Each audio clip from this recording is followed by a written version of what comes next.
Heidegger, le principe de raison. Le cours. Chapitre 5. La rose et son pourquoi.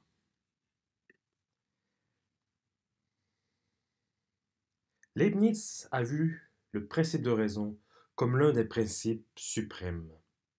Pour le principe de raison, nil est sine ratione, rien n'est sans raison. Leibniz a trouvé la formulation rigoureuse du Principium Randedae Rationis. Dans la Ratio Randeda, la raison apparaît avec le caractère d'un appel à fournir. Nous parlons d'une formulation rigoureuse du principe de raison, parce qu'elle est exactement adaptée à ce caractère de la raison qui s'est élevé pour la première fois à la pensée de Leibniz et de son époque. Et néanmoins, la forme rigoureuse examinée jusqu'ici du Principium Rationis n'est pas encore, même pour Leibniz, la forme complète du principe de raison. La première mention du Principium Rationis dans un texte publié se trouve chez Leibniz dans le traité Theoria Motus Abstracti Goethe Philo 4 232. Cette théorie considère les conditions de possibilité du mouvement qui sont indépendants des phénomènes perceptibles au sens. En 1671, âgé de 25 ans, Leibniz envoya ce traité à l'Académie de sciences de Paris. Vers la fin du traité, à propos de l'une des propositions établies touchant le mouvement considéré in abstracto, Leibniz écrit Pendet ex nobilissimo illo, sous-entendu principio, nil est sine ratione. Elle, à savoir la proposition en cause sur le mouvement abstrait, dépend de ce principe qui est à la fois le plus célèbre et le plus éminent. Rien n'est sans raison. Ici, Leibniz admet que la forme ordinaire du principe de raison est universellement connue et acceptée, mais en même temps, il lui attribue le rôle privilégié d'un principe souverain. Le principe de raison est le principium nobilissimum, le principe le plus noble. 6 ans plus tard, en 1677, Leibniz en parle dans des remarques considérant les écrits d'un disciple de Spinoza. À l'occasion de son retour de Londres en Allemagne du 18 au 28 novembre 1676, Leibniz avait rendu visite à Spinoza à Amsterdam. Dans les remarques en question 438, il observe Id quod dicere celleo nil existere nisi curis regi potestas ratio existentiae sufficiens. Le principe que j'ai coutume d'énoncer sous cette forme, que rien n'existe dont une raison suffisante d'existence ne puisse être fournie. La raison qui demande à être fournie exige en même temps qu'elle suffise, c'est-à-dire satisfasse entièrement comme raison. Qu'elle suffise à quoi? À assurer la consistance d'un objet? Derrière cette prescription de suffisance, de la suffectio, se découvre une conception essentielle de la pensée leibnizienne, celle de la perfectio, c'est-à-dire de la pleine consistance, des déterminations grâce auxquelles un objet tient debout. C'est seulement dans l'intégralité des conditions de la possibilité, c'est seulement dans l'intégralité de ces raisons que la consistance d'un objet est complètement assurée, parfaite. En tant que cause, causa, la raison, ratio, est rapportée à l'effet efficere. La raison d'elle-même doit être suffisante, sufficiens, sufficere. Cette suffisance est exigée et déterminée par la perfectio, perficere de l'objet.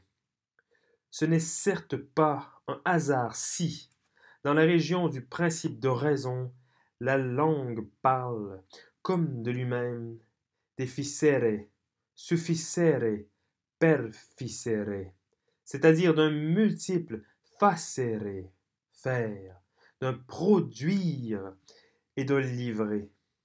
Au principe de raison rigoureusement et complètement pensé, Leibniz donne le titre de Principium Randedae Rationis Sufficienti. Comte, Monadologie 32. Le principe de raison suffisante qu'il faut fournir. Nous pouvons dire aussi le principe de la raison pertinente. Là où, comme dans le cas de la découverte de la formulation du principe de raison suffisante par Leibniz, un principe très puissant arrive au jour, la pensée et la représentation, dans toutes les perspectives essentielles, entrent en mouvement d'une manière toute nouvelle. C'est la manière moderne de penser que jour pour jour nous faisons nôtre, sans remarquer ni noter spécialement l'appel de la raison qui veut être fourni dans toute représentation.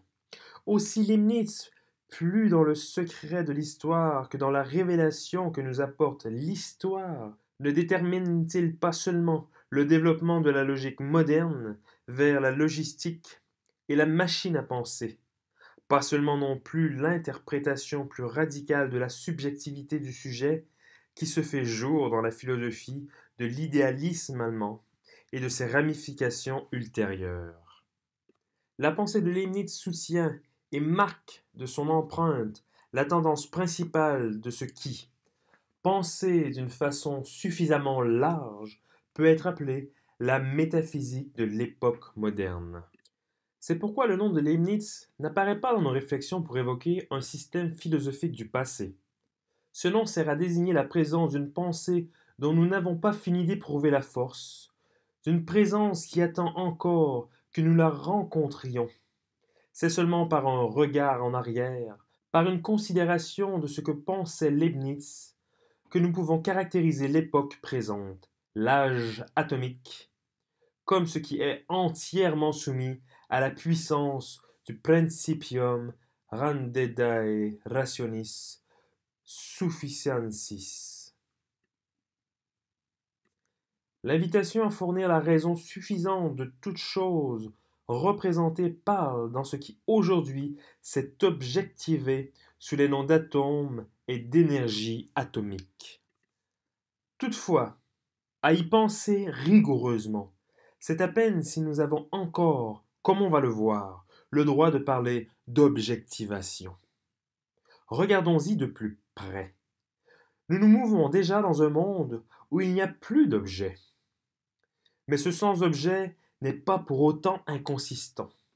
Ce qui émerge dans le sans-objet, c'est bien plutôt une consistance d'un nouveau genre. Dans un monde où l'objet doit céder la place à une consistance d'un autre genre, le principium grande, le principe très puissant, le principe de raison ne perd aucunement sa puissance. C'est seulement de nos jours, au contraire, que la puissance de la raison pertinente qu'il faut fournir pour rendre toute chose consistante et assurée, que cette puissance, disons-nous, atteint la phase d'un déploiement poussé à l'extrême. Qu'à une pareille époque, l'art devienne sans objet, c'est là une preuve de la régularité historique d'un tel art, et cela surtout quand il comprend lui-même que ses productions ne peuvent plus être des œuvres, mais quelque chose pour quoi manque encore la dénomination appropriée. Le fait que cet art contemporain soit présenté dans des expositions a plus de rapport avec le très puissant principe de raison, avec le principe de la raison qu'il faut fournir, que nous ne le pensons de prime abord. L'âge moderne n'est pas arrivé à sa fin. Il entre seulement dans sa période de plein développement, pour autant qu'il s'organise afin de rendre intégralement fournissable tout ce qui est et peut être. Ces remarques sur l'âge atomique étaient nécessaires pour nous mettre en état d'observer que, et comment, nous nous trouvons partout dans le domaine où s'exerce la puissance du très puissant principe. Les dites remarques devraient nous orienter vers la région où nous parle le principe de raison, quand nous nous avançons vers lui pour l'interroger. Si nous persistons à suivre cette ligne de pensée, nous voyons aussitôt, un peu plus clairement, Deux choses. D'abord que notre mode courant scientifique et technique de représentation ne suffit pas à pénétrer jusqu'à la région du principe de raison et à y apercevoir quelque chose. En second lieu, que même la doctrine philosophique des principes suprêmes considérés comme immédiatement évidents se dérobe devant les questions décisives de la pensée. C'est une propriété du principe de raison qui découle de son caractère de principe qui admet deux formulations. Il semblait jusqu'ici que la formulation vulgaire et abrégée ne fût pas propre à nous conduire vers un examen fructueux du principe. En revanche, la formulation rigoureuse nous a déjà procuré une vue importante sur ce caractère d'appel qui appartient au principe, sur la raison comme ratio rendenda. Ce caractère toutefois appartient-il purement et simplement à l'être même de la raison ou concerne-t-il seulement la façon dont cet être se manifeste à une certaine époque? Il nous faut laisser cette question ouverte, car la formule rigoureuse du principe de raison admet elle-même une formulation abrégée, de sorte que soudainement, forme vulgaire et forme rigoureuse du principe apparaissent comme également essentielles. Le principe de raison, qui semblait clair, perd à nouveau sa transparence. Comment? C'est ce qu'il nous faut encore considérer avant que nous ne passions à l'examen direct du principe de raison. Ce principe rigoureusement interprété dit ceci: pas de vérité, c'est-à-dire, suivant Leibniz, pas de proposition exacte, sans une raison qui doit nécessairement lui être fournie. Comment la formule rigoureuse du principe de raison, du principium rendare rationis, peut-elle s'énoncer elle aussi dans une formule abrégée? Invité à se donner chaque fois, pour sa présentation, la raison sur laquelle et en laquelle la chose présentée tient debout et est assurée comme existant, notre pensée représentative cherche de tous les côtés la raison qui doit être fournie. Ce qu'elle fait en demandant pourquoi la représentation est-elle et pourquoi est-elle comme elle l'est. Dans le pourquoi, nous demandons la raison, la formule rigoureuse du principe de raison. Rien n'est sans une raison qu'il faut fournir. Peut ainsi être formulé: rien n'est sans pourquoi. Si maintenant nous confortons les formulations abrégées des deux formes, elles gagnent à cette confrontation une netteté particulière qui nous ouvre des aperçus encore plus clairs sur le principe de raison. Nous avons donc d'un côté rien n'est sans raison et d'un autre côté rien n'est sans pourquoi. Mais écoutons maintenant la sentence que voici. La rose est sans pourquoi, fleurit parce qu'elle fleurit, n'a souci d'elle-même, ne désire être vue. Ces vers se lisent au premier livre des poésies spirituelles d'Angelus Silesius, publié sous le titre Le pèlerin chérubénique, description sensible des quatre choses dernières. La première édition de l'ouvrage est de 1657. Le distique porte le numéro 289 avec la suscription sans pourquoi. Angelus Silesius 1624-1677, alias Johann Schäfer, docteur philosophie et médecine, était médecin de profession et vivait en Silésie. Leibniz 1646-1716, dans ses écrits et dans ses lettres, parle assez souvent d'Angelus Silesius. Ainsi, par exemple, dans une lettre à Pacius du 28 janvier 1695, Leibniz Opéra Ed Duten 6, page 56. On rencontre chez ces mystiques quelques passages qui sont extrêmement hardis, pleins de métaphores difficiles et inclinant presque à l'athéisme, ainsi que je l'ai remarqué dans les poésies allemandes, belles d'ailleurs d'un certain Angelus Silesius.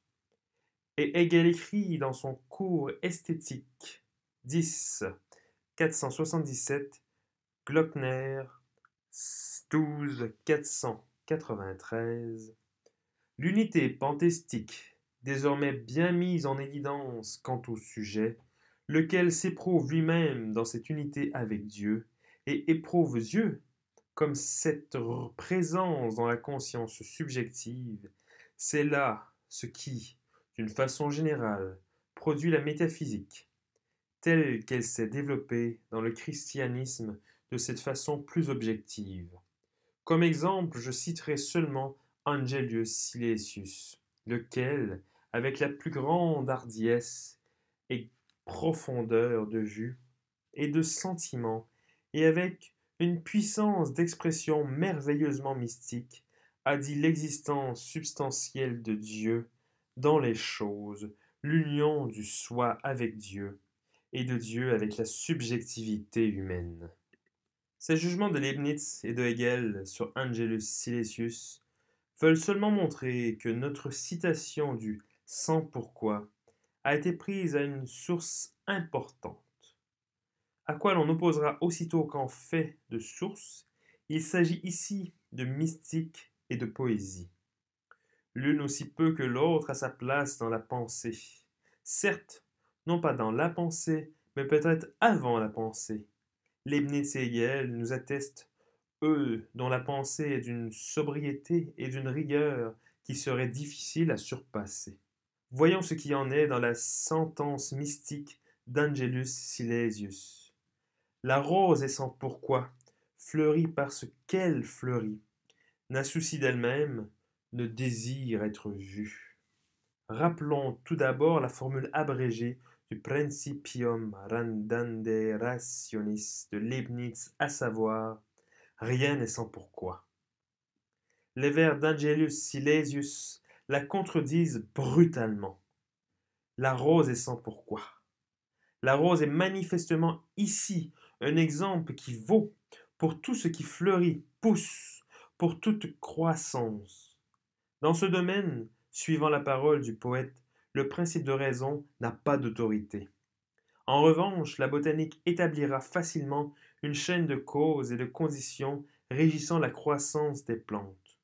Nous n'avons même pas besoin de faire intervenir la science pour prouver, contrairement à la sentence d'Angelus Silesius, que la croissance des plantes a son pourquoi, c'est-à-dire ses raisons nécessaires. L'expérience quotidienne parle en faveur de la nécessité de cause pour la croissance et la floraison. Seulement, il est bien inutile de détailler expressément au poète les preuves établissant que des causes sont nécessaires, car lui-même les confirme dans ce même vers. La rose est sans pourquoi, fleurit parce qu'elle fleurit. Parce que, est-ce que cette conjonction ne désigne pas le rapport à une cause?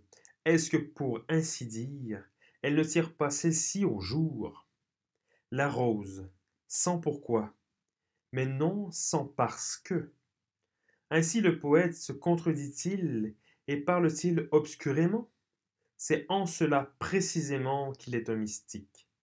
Mais le poète parle clair. Pourquoi? Et parce que désigne des choses différentes. Pourquoi sert à demander la raison. Parce que répond et indique la raison. Le pourquoi cherche la raison. Le parce que la fournit. La manière dont on se représente le rapport à la raison est donc différente. Dans le pourquoi, le rapport à la raison est celui de la recherche. Dans ce parce que, il est celui de l'apport. Seulement, ce vers quoi tendent les deux rapports différents, la raison reste le même, semble-t-il. Pour autant que la première moitié du premier vers nie l'existence de la raison, et que la seconde moitié du même vers, dans le parce que, affirme expressément on se trouve en présence d'une contradiction, c'est-à-dire d'une même chose, à savoir la raison, simultanément affirmée et niée. Mais la raison que cherche le pourquoi et celles qu'apporte le parce que sont-elles la même raison? La réponse nous est donnée par le second vers de la sentence qui contient l'explication du premier. Toute la sentence est construite d'une façon si étonnamment claire et concise qu'on en arriverait presque à admettre qu'il n'y a pas de grande et authentique mystique sans une extrême précision et profondeur de la pensée. Et telle est aussi la vérité. Maître Eckhart en témoigne.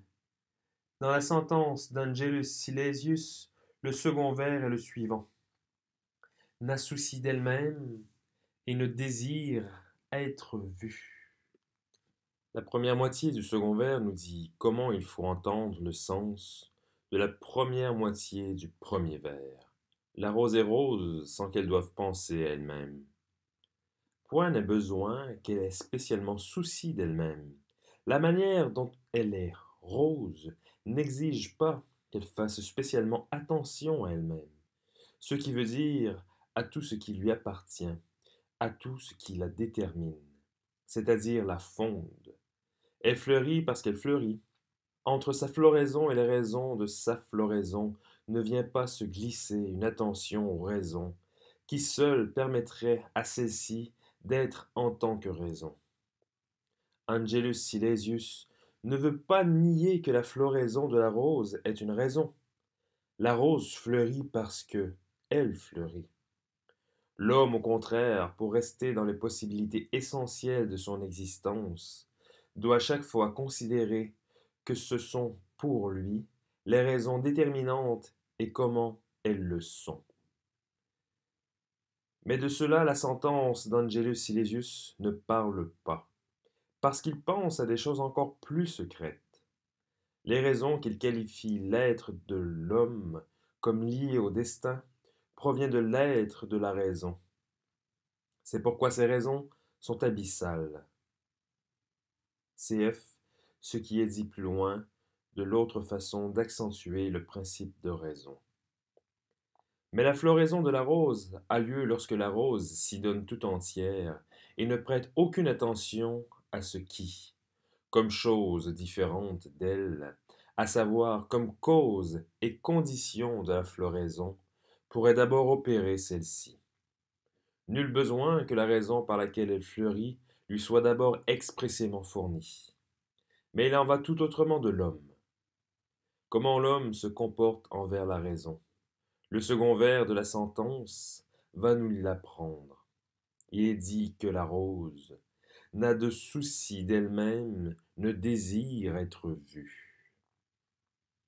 L'homme diffère de la rose en ce que souvent, du coin de l'œil, il suit avidement les résultats de son action dans son monde, observe ce que celui-ci pense de lui et attend de lui. Là même où nous ne lançons pas ce regard furtif et intéressé, nous ne pouvons pas, nous autres hommes, demeurer les êtres que nous sommes, sans prêter attention au monde qui nous forme et nous informe, et sans par là nous observer aussi nous-mêmes. De cette attention, la rose n'a pas besoin. Disons pour parler comme les Nits, la rose pour fleurir n'a pas besoin qu'on lui fournisse les raisons de sa floraison.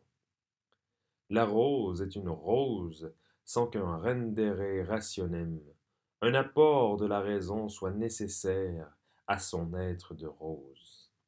Et pourtant la rose n'est jamais sans raison. Le rapport de la rose à ce que dit le principe de raison demeure, semble-t-il, ambigu. La rose est sans pourquoi, mais elle n'est pas sans raison. Sans pourquoi et sans raison ne disent pas la même chose. C'est seulement cela que la sentence en question devait d'abord rendre plus clair. La rose, pour autant qu'elle est quelque chose, ne sort pas du domaine où le très puissant principe exerce sa puissance. Et pourtant, la façon dont elle appartient à ce domaine est particulièrement différente par conséquent de la manière dont nous autres hommes y séjournons.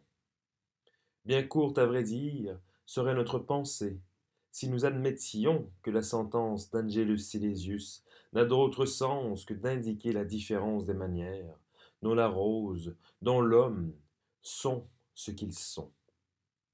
Ce que la sentence ne dit pas, et qui est tout l'essentiel, c'est bien plutôt ceci qu'au fond, le plus secret de son être, l'homme n'est véritablement que s'il est, à sa manière, comme la rose, sans pourquoi.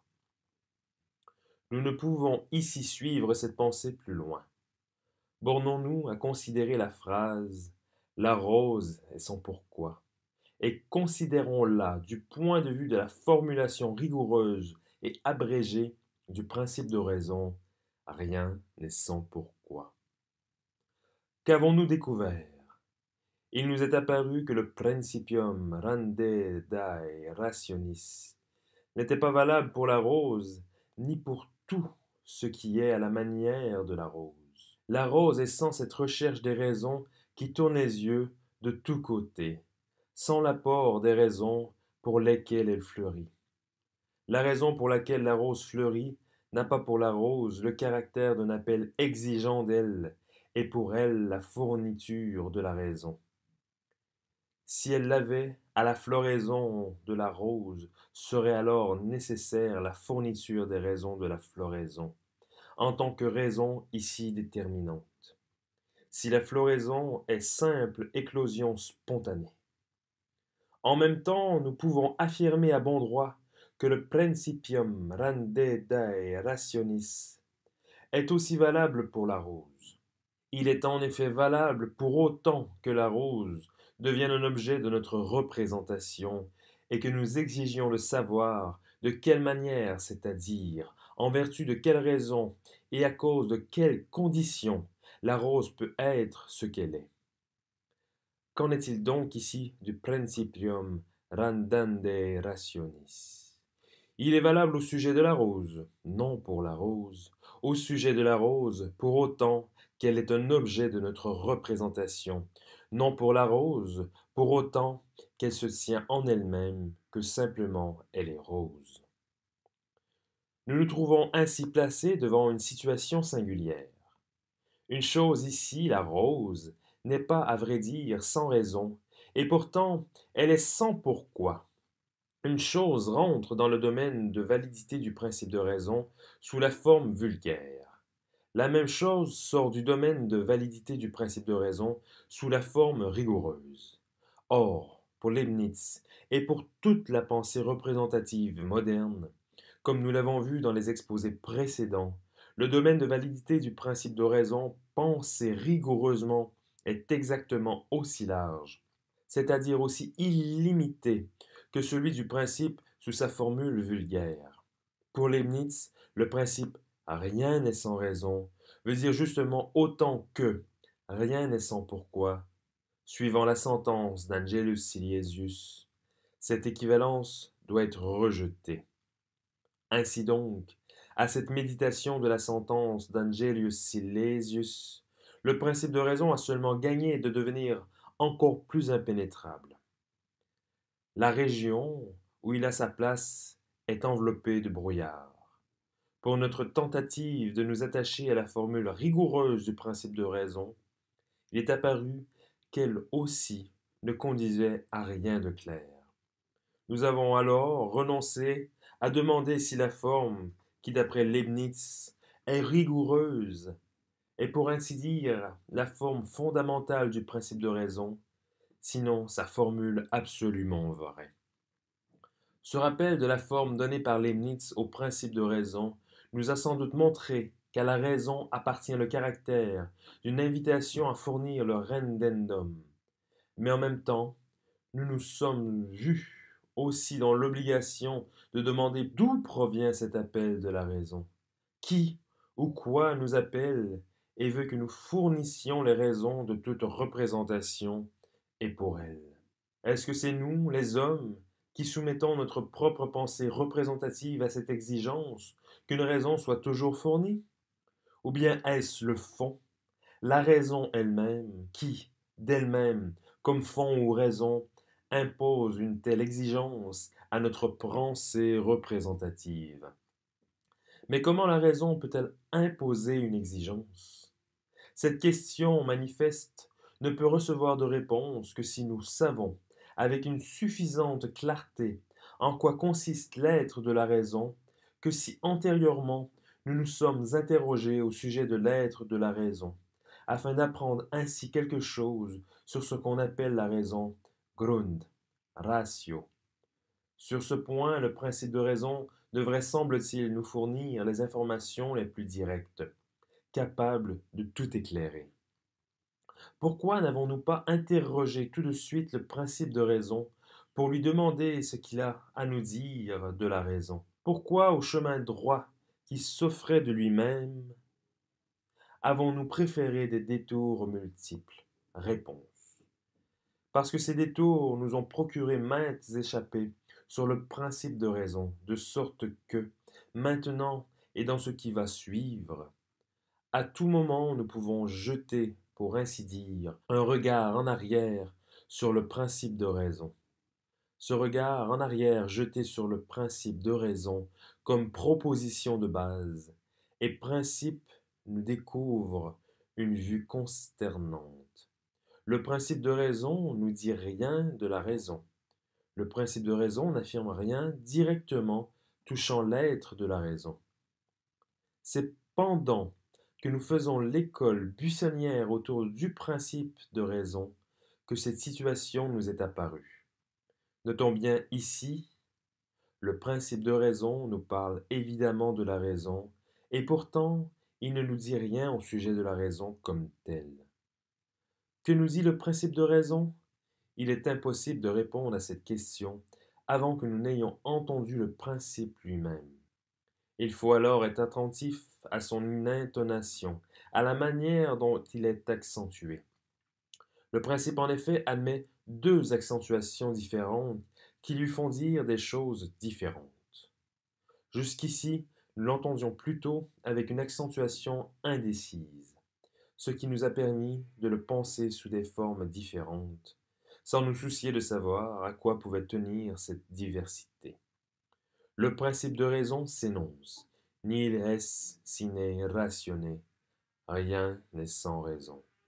Refrain que nous avons déjà entendu souvent, presque à l'excès, mais il faut maintenant que nous entendions comment, dans cette phrase non accentuée, on peut percevoir deux accentuations différentes. Nous pouvons dire Nihil est sine ratione. Rien n'est sans raison. Ce qui donne sous forme affirmative tout a une raison. Mais nous pouvons aussi accentuer différemment. Nihil est sine ratione. Rien n'est sans raison. Ou sous forme affirmative, tout étant, en tant qu'étant, a une raison. De quoi parle donc le principe de raison?